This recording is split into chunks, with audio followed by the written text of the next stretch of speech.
Bienvenue au service français de Freedom Center International. Aujourd'hui, je veux parler de l'attitude à avoir quand on reçoit des prophéties ou des promesses de Dieu. Parce que la plupart du temps, quand on les reçoit, on est excité, on est content. Parce que c'est toujours, en général, ce sont de bonnes nouvelles, on est content, on est excité. Mais quelle est l'attitude à avoir et qu'est-ce qu'il faut faire après que tu aies reçu ces prophéties? Et donc, c'est de ça que je veux parler. Et j'ai tiré mon message du livre de 1 Roi, le chapitre 18, les versets 41 au 46. 1 Roi 18, 41, 46. Je lis. Puis Élie dit à Ahab, « Monte, manger et boire, car il a un grondement annonçateur de pluie. » Achab monta, manger et boire. Quant à Élie, il monta au sommet du Carmel et se pencha jusqu'à terre et mit son visage entre ses genoux. Puis il dit à son serviteur, « Monte regarder du côté de la mer. » Le serviteur monta, regarda et dit, « Il n'y a rien. » Élie dit 7 fois, « Retourne-y. » La 7e fois, le serviteur dit, « Voici un petit nuage qui s'élève au-dessus de la mer et qui a la taille d'une paume de main. » Élie dit, « Monte dire à Achab, attelle ton char et descends afin que la pluie ne puisse pas te retenir. » En quelques instants, le ciel devint noir et les nuages, le vent souffla et il vit une forte pluie. Achab monta sur son char et partit pour Jizréel. La main de l'Éternel reposa sur Élie, qui noua sa ceinture et courut devant Achab jusqu'à l'entrée de Jizréel. Et donc, c'est l'histoire d'Élie avec Achab, où ce qui s'était passé avant d'avoir cet événement, c'est que Élie avait dit au roi Achab, il n'y aura pas de pluie, sans que je prononce, ou sans qu'il reverse, si ce n'est pas à ces mots, il n'aura plus de pluie dans le pays. Et il n'a pas eu de pluie dans le pays parce que pendant 3 ans, Achab a cherché Élie partout, mais il n'arrivait pas à le trouver. Il a tourné partout, il n'arrivait pas à le trouver parce que Élie se cachait. Il était d'abord à côté du broc et après ça, il allait se réfugier chez la veuve qui avait le pot d'huile là, dont on connaît l'histoire aussi. Et donc, Élie se cachait pendant 3 ans. Achab n'arrivait pas à le trouver. Et donc, il y avait une sécheresse, il y avait une famine dans le pays. Et donc, après 3 ans, l'Éternel vient voir le prophète Élie et puis lui dit, maintenant c'est le moment, va te présenter devant Achab parce que je vais envoyer la pluie. Et donc, Élie, il obéit alors de l'Éternel, il va et en route, il rencontre Abdias qui est un des serviteurs du roi. Et donc, il dit à Abdias d'aller dire au roi que, il est là. Et Achab lui dit, mais qu'est-ce que je t'ai fait? Parce qu'à chaque fois que il t'a cherché, il n'y a pas un coin où il ne t'a pas cherché et partout où il allait, il demandait aux gens de jurer qu'ils ne t'avaient pas vu. Et donc, si moi je te vois maintenant et que je ne te ramène pas avec moi et que je vais lui dire que Élie est là et que j'ai vu Élie et que je retourne et que l'Esprit de Dieu t'envoie quelque part d'autre, moi il va me tuer parce qu'il t'a cherché partout. Et puis maintenant que moi j'ai pu te voir, je viens lui dire que je t'ai vu au lieu de t'envoyer. Donc, il lui explique ce qu'il a fait, comment il était dévoué à protéger les prophètes de l'Éternel et tout. Et puis Élie lui dit, non, t'inquiète, va, dis-lui que je suis là parce que je ne vais pas bouger. Et donc, il a eu confiance, il allait dire au roi qu'il était là. Et donc, c'est en ce moment-là maintenant qu'il lui a dit, va, monte et boire, parce que il entend un grondement de pluie qui arrive. Et donc, quand il lui dit, va, monte et boire, c'est en disant, va célébrer, parce que j'entends se dire, avant même que le miracle ne se manifeste physiquement, il dit, vas-y, va célébrer, va commencer à faire la fête, va célébrer parce que ça arrive. Il dit, vas-y, mange et bois, parce que j'entends le grondement qui annonce de la pluie. Et quand Élie a dit à Achab d'aller, Achab n'a pas eu un signe. Dès que le prophète lui a dit, lui aussi il est allé manger. La Bible nous dit dans le verset 42, il dit, Achab monta, boire et manger et boire. Et quant à Élie, il monta sur le sommet du mont Carmel.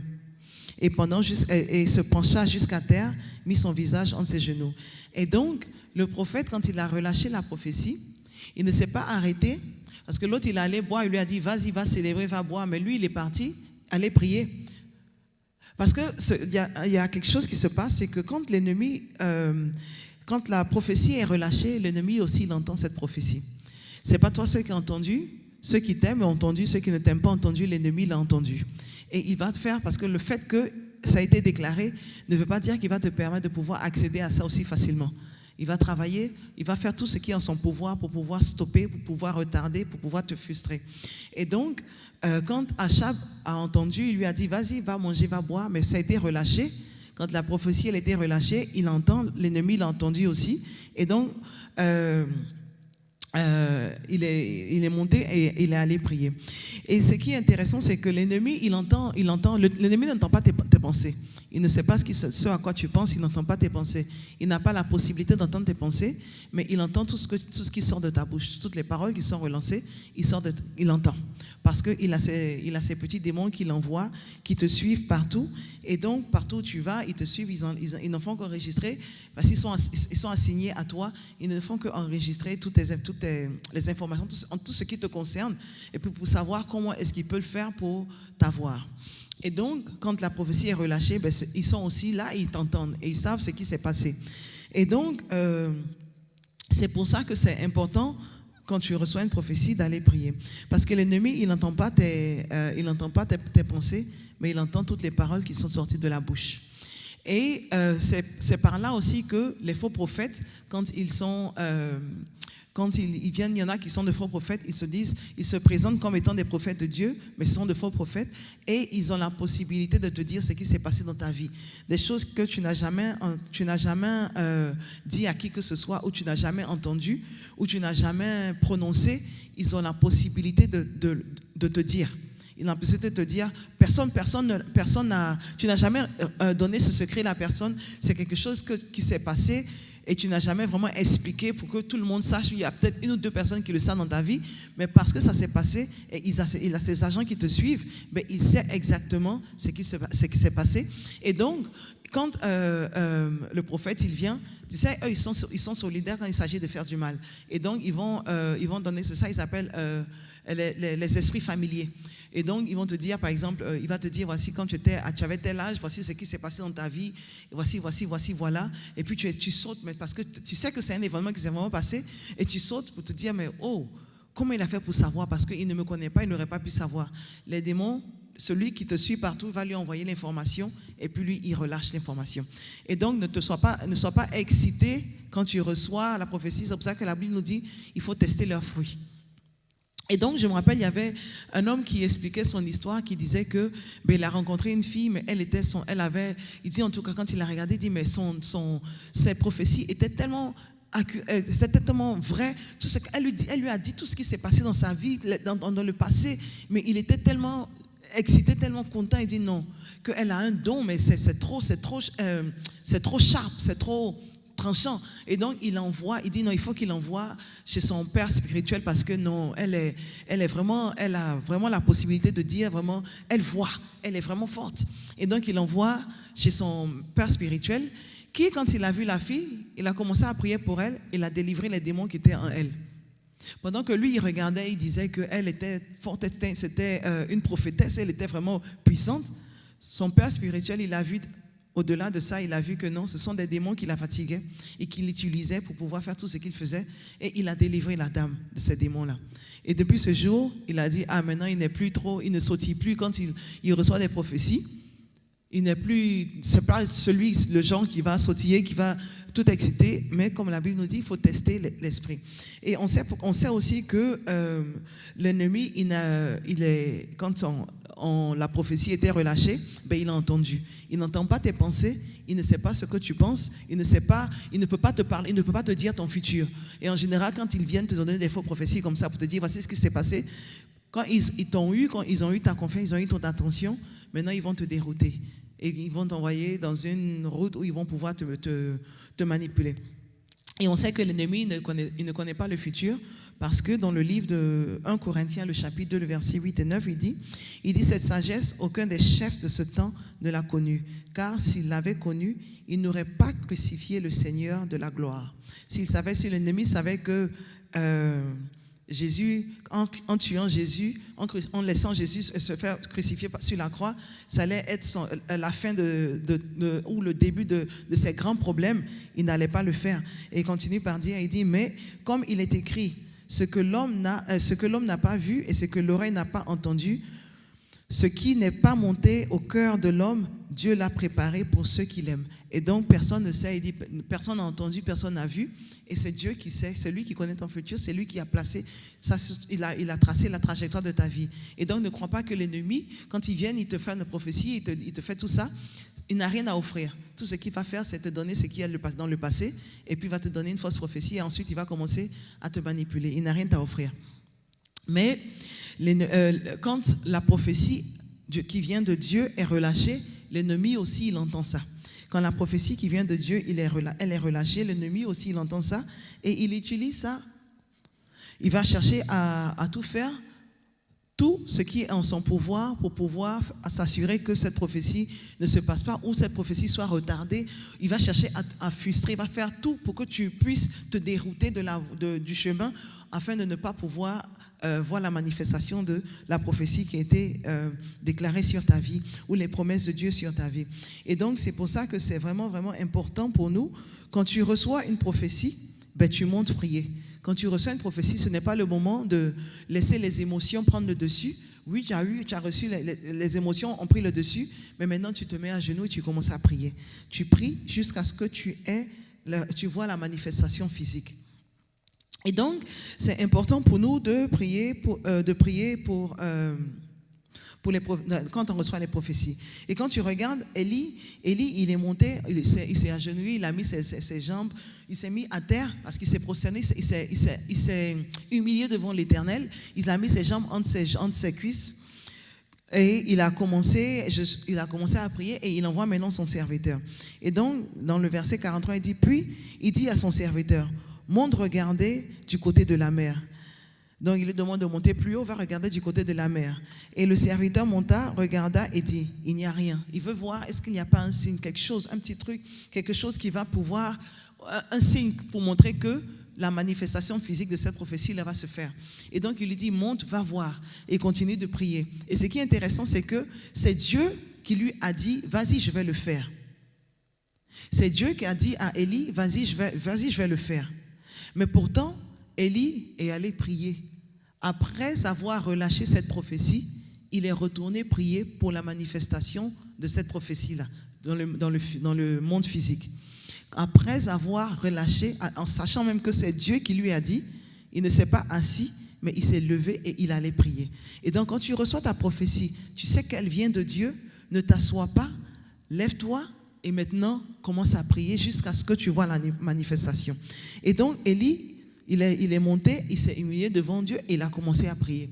Et quand il a prié, il a envoyé son serviteur la première fois. Son serviteur vient et dit, il ne voit rien. Il continue encore, il prie. Il dit, vas-y, retourne, va regarder. Il retourne, il va regarder la deuxième fois. Il dit, rien. Il retourne la troisième fois, va regarder la troisième fois, rien. Mais en ce moment-là, il y a beaucoup qui vont se dire, ah mais il y en a marre. Seigneur, qu'est-ce que tu m'as dit? Tu m'as donné cette prophétie, là je suis allé déclarer la prophétie. Maintenant, je vois que rien ne se passe. Tu ne me donnes même pas un signe pour me montrer que ça va se manifester dans le physique. Et il y a beaucoup qui se décourageront, mais Élie ne s'est pas découragé. Il y a beaucoup qui vont se dire, ah Seigneur, qu'est-ce que tu essaies de me faire là? Au moins, donne-moi un signe. Regarde, qu'est-ce que tu essaies de me faire? Dans quel problème tu es en train de me mettre? Parce que là, maintenant, je me suis présenté devant le roi. Il aurait pu demander à Dieu, mais qu'est-ce que tu me fais comme ça? Tu m'as dit d'aller me présenter devant le roi, mais là, si ça ne se passe pas, je suis un homme mort. Mais il faut faire quelque chose. Mais il ne s'est pas découragé. Il n'a pas aussi arrêté de prier parce qu'il y en a aussi qui arrêtent de prier. Il y en a, dès qu'ils ont prié une fois, deux fois, trois fois, ils n'ont pas vu la réalisation. Ah, bof, tu commences à être fatigué de prier ça et puis tu oublies ça, tu mets ça de côté.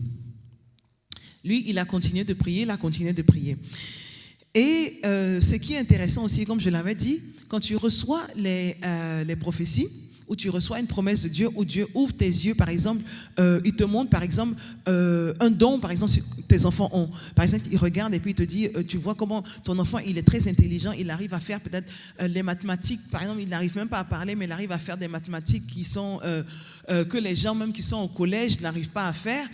Et puis, tu es tout excité, tu es tout content parce qu'il t'a montré, voici le don que ton enfant a, voici, ou alors il a une mémoire incroyable, il arrive à réciter les versets, et tu es tout excité, tu es tout content. Et puis, il y a beaucoup qui le mettent sur les réseaux sociaux. Je ne dis pas que c'est mauvais de le faire, mais quand tu le fais, sache aussi que c'est le moment de prier, c'est le moment de rentrer dans une guerre et de commencer à prier. Tu pries sérieusement pour l'enfant, pour protéger l'enfant, parce que tu as exposé l'enfant. C'est le moment maintenant de prier. Quand par exemple, je viens de me marier, je veux que tout le monde entier sache, je veux mettre ça sur les réseaux sociaux, je veux faire tout, c'est le moment de prier. Je me rappelle, il y avait un gars qui était féticheur qui a expliqué que voici, il s'est converti, il n'est plus dedans dans ce monde-là, mais il dit quand il était dans ce monde-là, ce qui se passait, c'est que même il y avait des gens qui venaient le voir. Il y a des gens qui venaient le voir et qui lui disaient, elle veut un médicament pour pouvoir attraper le mari, parce que cette femme-là, elle vient de se marier, et puis ils sont trop beaux, ils sont sur les réseaux sociaux, tout ça, et ça l'énerve. Elle veut dire quoi? Que c'est elle qui est la plus heureuse. Elle ne te connaît ni d'Adam ni d'Ève, mais parce qu'elle voit et que tu ne fais qu'envoyer des trucs sur les réseaux sociaux, ça la fatigue. Et donc elle a décidé, tu sais quoi, elle veut rentrer dans le couple. Et donc maintenant, elle veut un médicament, elle veut quelque chose pour pouvoir rentrer dedans, pour pouvoir déranger le couple.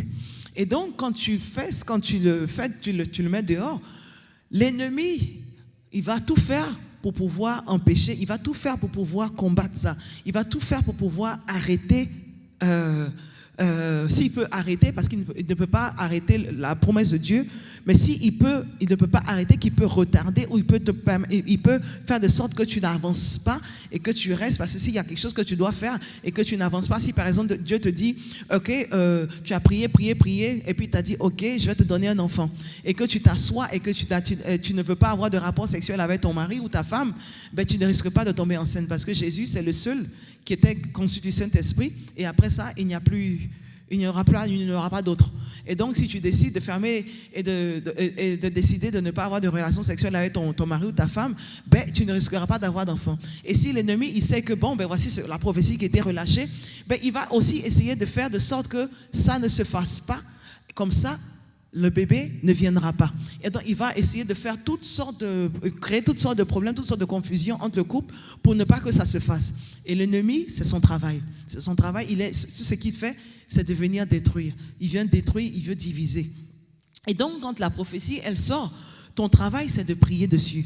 Et quand tu pries, tu ne te fatigues pas, tu ne te décourages pas quand tu ne vois pas les signes.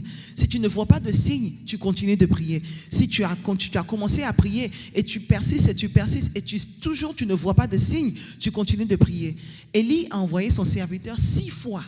Vas-y, monte. Il revient et dit, il n'y a rien. Il continue encore. Vas-y, remonte encore. Il remonte, il redescend. Il dit, je ne vois rien. Il continue encore. 3e fois, monte, descend. Il dit, je ne vois rien. La 4e fois, il lui envoie encore, descend. Il dit, je ne vois rien. 5e fois, il envoie, il dit, remonte, il descend. Je dis, je ne vois rien. 6e fois, à un certain moment, il y en a qui vont te dire, ah, mais il y en a marre. Mais lui, il a continué. 6e fois, il dit, retourne encore. Va regarder. Il va regarder, il revient, il dit vraiment, il n'y a rien. Et donc, il ne s'est pas arrêté. Il allait encore la 7e fois quand il a envoyé son serviteur. Son serviteur est venu et puis lui a dit, tu sais quoi, je vois un nuage, il y a un nuage qui se forme, mais ça a juste la taille d'une poignée de main. Genre un tout petit nuage qui se forme. Et donc, il avait juste besoin de ce petit signe-là. Et il a dit, dès qu'il a eu ce petit signe, il dit, va lui dire que la pluie arrive, il n'est qu'à s'il tarde, il va se faire arrêter par la pluie, et donc il n'est qu'à courir et monter, rentrer chez lui. Et donc, Élie, le prophète de Dieu, il ne s'est pas découragé. Et donc, quand tu pries et que tu ne vois pas de signe, ne te décourage pas. Tu pries, tu ne vois pas de signe, persiste dans la prière. Et parce que foi, parce que quand il a vu ce petit signe, il n'a pas eu besoin d'avoir un grand signe. Parce que souvent aussi, on a prié et on veut que Dieu nous donne de grands signes. Oh, bon, et si vous faire A, B, C, comme ça je vais savoir que c'est vraiment toi qui m'as parlé. Mais quand il t'a donné la prophétie, tu savais que c'était lui qui t'avait parlé. Pourquoi est-ce que tu veux le tester pour dire, mais c'est comme ça je saurais que c'est toi qui m'as parlé, comme ça je saurais que c'est toi qui m'entends. Donc on veut de grands signes, on veut de grandes choses, on veut voir de grandes choses avant de croire. Élie, quand il a vu ce petit signe-là, juste ce petit commencement-là, il n'a pas cherché à avoir de plus grands signes que ça. Il a couru, il allait dire au roi, dépêche-toi de rentrer chez toi, sinon la pluie va t'arrêter.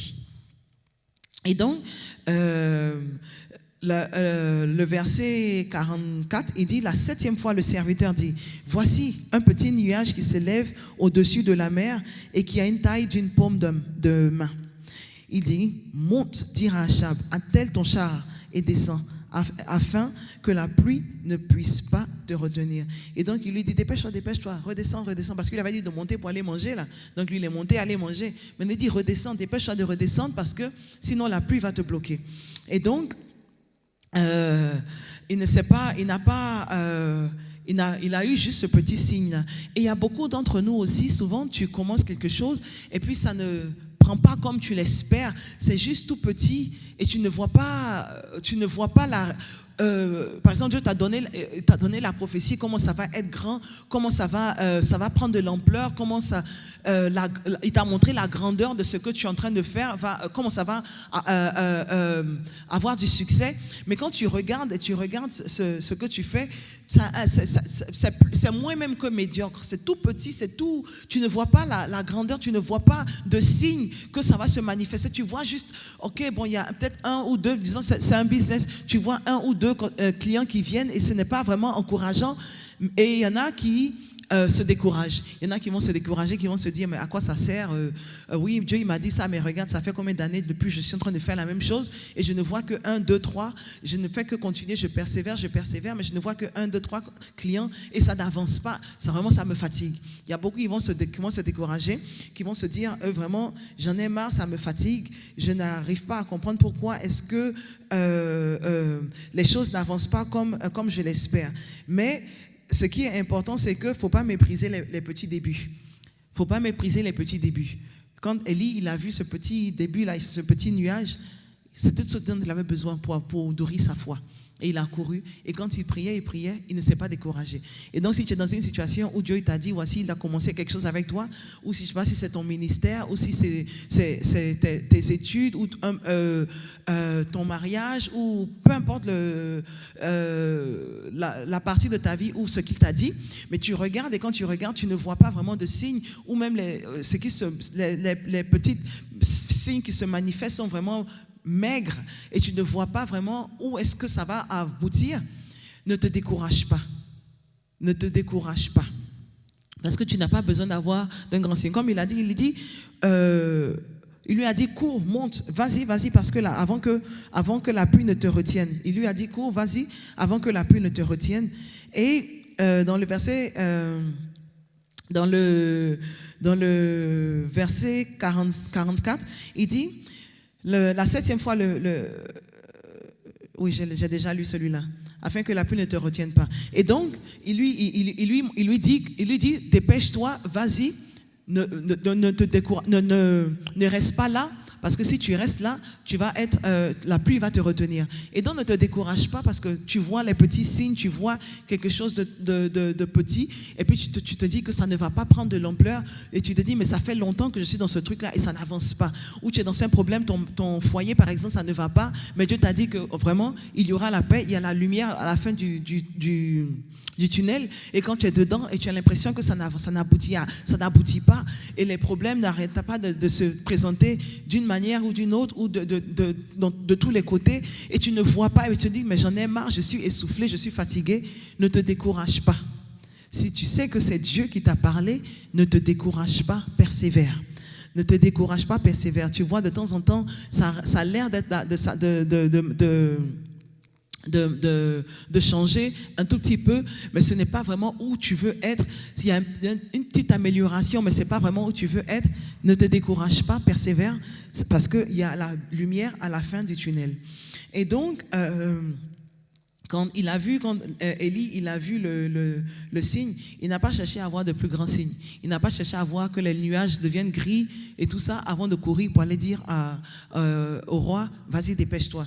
Avec ce petit nuage qui avait la taille d'une poignée de main, il s'est levé, il a dit, vas-y. Et lui-même aussi, il savait, parce que s'il a donné le conseil au roi de se dépêcher pour ne pas qu'il soit coincé à cause de la pluie, c'est que lui aussi, ça s'applique à lui. Et donc, il s'est levé et il a commencé à courir. Et ce qui est intéressant, c'est que dans le verset 46, il dit, « La main de l'Éternel reposa sur Élie, qui noua sa ceinture et courut devant Achab jusqu'à l'entrée de Jézréel. » Achab partait à Jézréel, il lui a donné, il avait pris de l'avance, il était sur son char avec ses chevaux, il courait pour partir, pour rentrer. Mais Élie, qui était à pied, qui a pris du retard, qui n'est pas allé au même moment, il est allé et il est arrivé avant Achab. Il est arrivé avant Achab. La main de l'Éternel était sur lui et Dieu lui a donné l'onction des dépasseurs. Dieu lui a donné l'onction des dépasseurs. Il a pu dépasser ceux qui étaient sur les chars. Et donc souvent quand tu pries et que tu attends, par exemple tu as eu ta prophétie et puis ça n'a pas... tu n'as pas vu la réalisation où tu attends et ça fait des années que tu as cette prophétie qui est sur ta tête et qui ne s'est pas encore réalisée et tu attends, ne te décourage pas parce que Dieu, c'est le Dieu, à certains il donne aujourd'hui et à d'autres il donne demain, mais cela ne veut pas dire que ce que tu as perdu, il est capable de raccourcir tout le temps perdu et te donner tout ce que tu pensais avait perdu.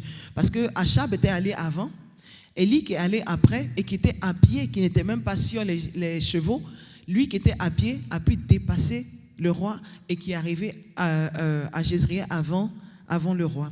Et donc, ne te décourage pas si tu vois que les choses ne vont pas ou ne se manifestent pas quand tu l'espères, parce que Dieu n'est jamais en retard, il est à l'heure. Et rien ne lui est impossible, il est capable de tout faire. Et donc, le message que j'avais à partager avec vous, c'était, quand vous recevez les prophéties de l'Éternel, priez sur les prophéties et sur les promesses de l'Éternel sur votre vie. Que l'Éternel vous bénisse et que l'Éternel vous garde. Que l'Éternel fasse briller sa face sur vous et vous accorde sa grâce. Et que l'amour de Dieu et la communion du Saint-Esprit soient avec vous tous. Que vous et vos enfants pour des milliers de générations habitent dans la maison de l'Éternel pour toujours et toujours. Amen.